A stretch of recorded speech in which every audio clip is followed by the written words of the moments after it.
Welcome. As everyone knows, my name is Craig Carrel, president of Team One Plastics, and it's my honor to be with Jase Bolger, Speaker of the House of Representatives of the great state of Michigan.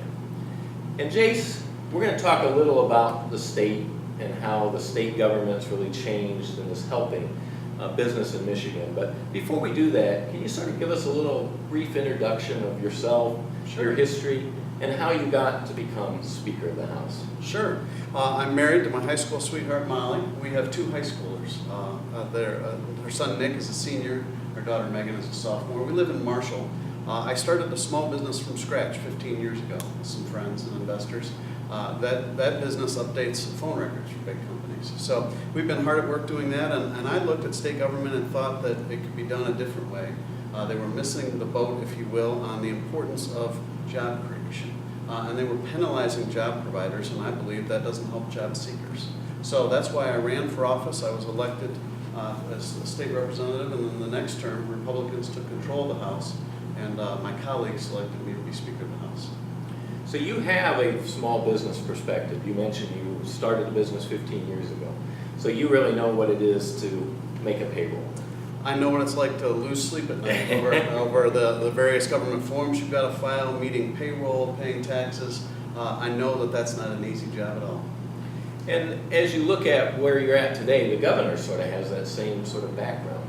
The governor and Senate Majority Leader both come from a business background. Well, that for the Senate Majority Leader. Yes, he worked in the private sector as well. So that really is, as we meet and as we discuss, it's that approach of you got to make decisions, you've got to confront problems head on, you got to find solutions, and you've got to look out for the future. It's not about how you get by today, it's about that planning for the future. And you really have, you almost have wanted to do this for a long, long time, right? It's been sort of what you wanted to do, because I know you've sort of had a progression, you sort of condensed it, but have you always wanted to do politics, and why? Looking from the outside. Sure. In high school, I enjoyed government class. I enjoyed debating. I have to back up maybe even a little bit from that and say that my father was second in command of the state police. My mother was a high school secretary who negotiated contracts. She was the secretary of the union.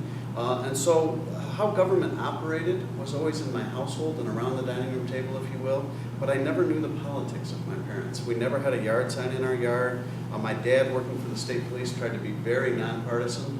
So the interest in how government operates was always there. I found in college then, I took electives in political science and enjoyed it more and more. I helped somebody, Mike Knopfs, run for his state rep. He's today a state senator. And then I ran for county commission and followed by the House here. So it was never necessarily a goal, but it was always an interest.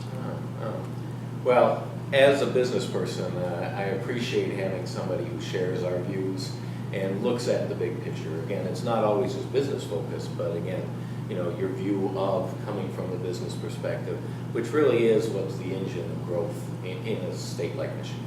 It really is. For me, it's the perspective of the job seeker.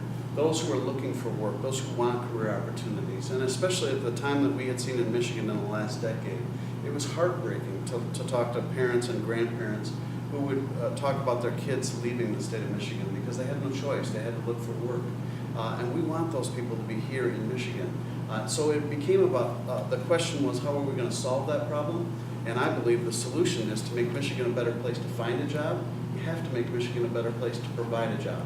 So to help those individuals, we have to make sure that Michigan is that place where people want to create opportunity. Yeah. Well, we look forward to continuing that conversation in the next few videos. So we appreciate your comments, and thank you, Jase.